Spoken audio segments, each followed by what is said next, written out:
Hello students, myself Sunita Pawar, lecturer of ENC department. So today we will see the revision of first chapter of medical electronics, that is bioelectric signals.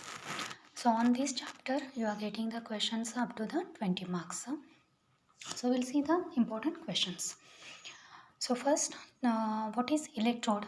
Mention its types. First, we have to tell the definition and then types. Electrodes are used to measure the bioelectric potentials from the human body. The main types of electrodes are surface electrode, needle electrode, microelectrode, and other types of the electrodes. In surface electrodes, metal plate electrode, suction cup electrode, adhesive tape electrode, floating electrode, multipoint electrode. These are the types of the surface type of electrode. In needle electrode or skin electrodes, monopolar needle electrode, bipolar needle electrode, and concentric type needle electrode. In microelectrodes, metal microelectrode, supported microelectrode, micropipette electrodes are there. In other types of the electrodes, stimulating electrode and limb electrodes are there. So on these electrodes, this one is the first type of the question is there. On the same topic, you are getting the another type of the question, like list the types of the electrodes and explain one type of the electrodes. So in that case, you should list all the types of electrodes, and each one electrode you should explain with diagram. Suppose if you are getting the question like that, which electrodes are used in the ECG measurement? In that, you should explain all the surface type of the electrodes, and you have to mention there the surface type electrodes are used in the ECG measurement. In the same way, if suppose they are asking explain the electrodes which are used in the EEG, that time you have to explain surface type electrode and needle type electrodes, and these are according to the marks you have to change the length of the answer. These one questions you are getting from the electrodes. Now we will go for the next one question, that is list the factors used in the selection of physiological transducers. So first one is the range.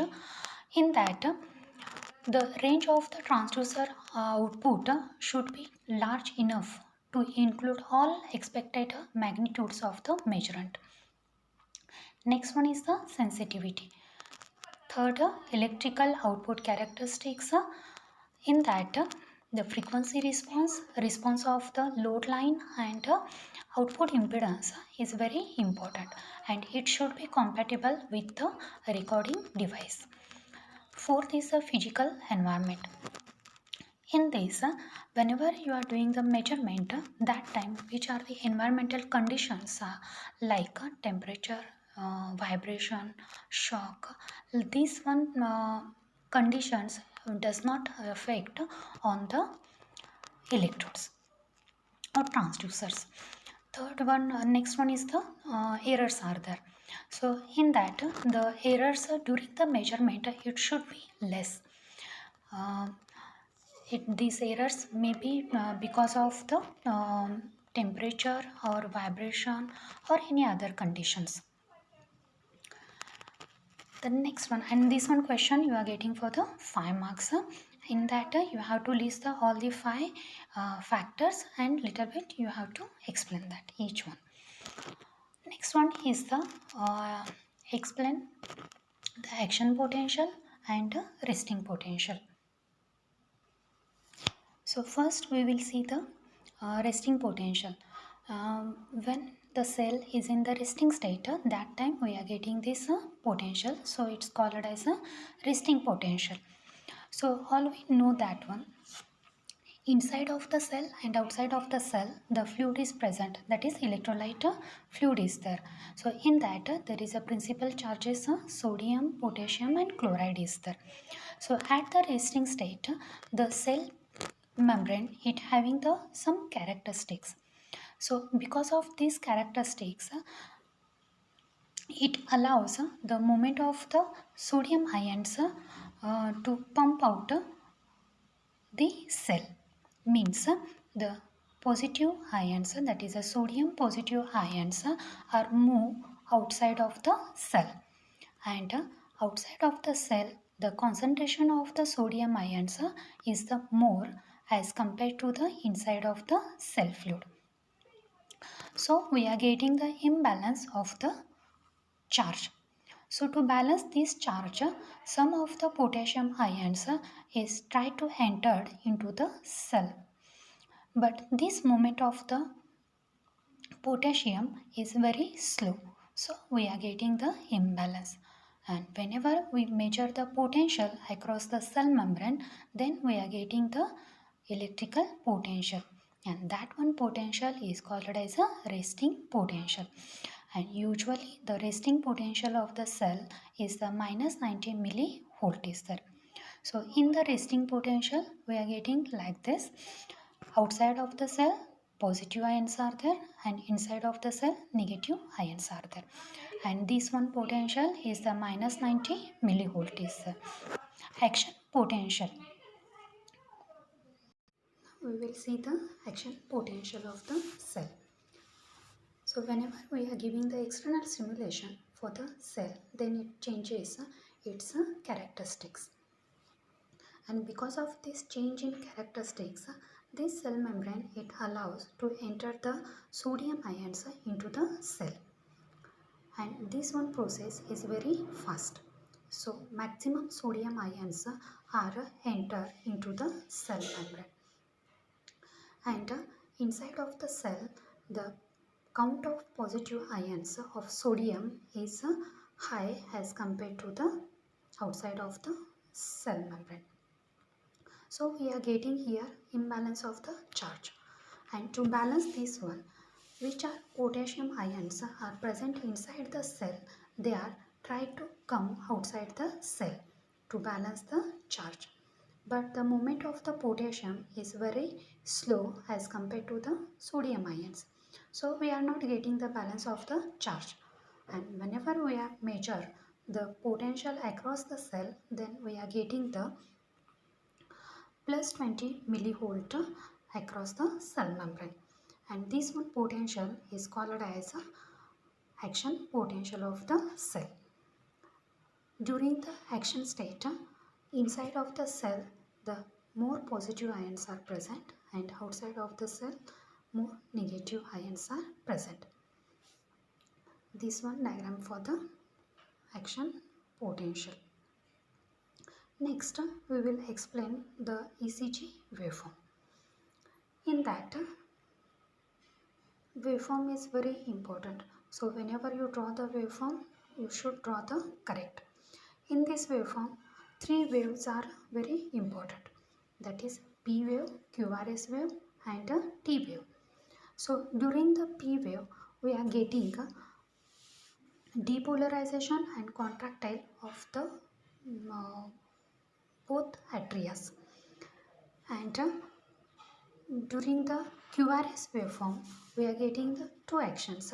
That is the depolarization of the both ventricles and repolarization of both the atrias. So this waveform is the complex wave is there. Next one is the T wave is there. So in this T wave, the repolarization of the both ventricles is occurred, and because of that we are getting the T wave. So whenever you explain the ECG waveform, then you have to explain the P wave, QRS wave and T wave with amplitude and time period. Before start the next heart cycle, the U wave is inserted, and this one U wave is just for the reference purpose, and this one is assumed before start the second heart cycle.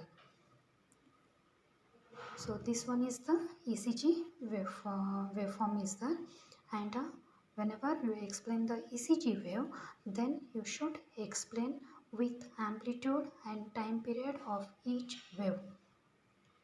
That is very important.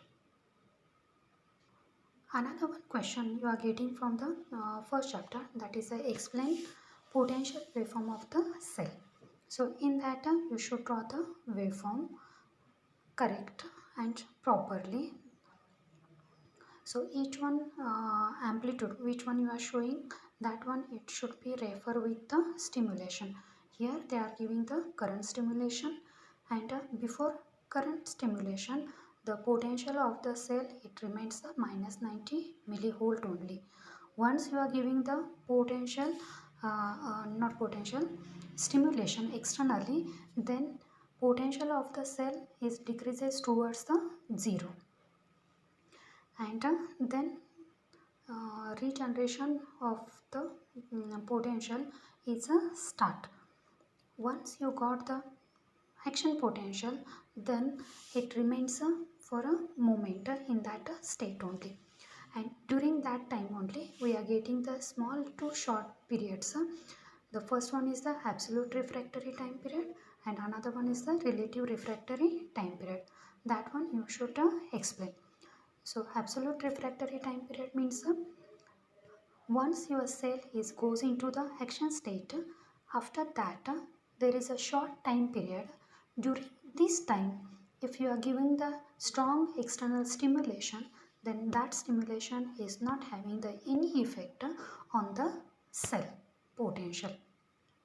That one time period is called as a absolute refractory time. After this time, again there is a short time slot is there, and that one is called as a relative refractory time period. So during this time, if suppose strong stimulation you are given for the cell, then the cell is remains into the action state only, and that one time is called as a relative refractory time period. So all these points you should explain in this explanation of the cell potential waveform. So stay in home, stay safe and do the study. That is very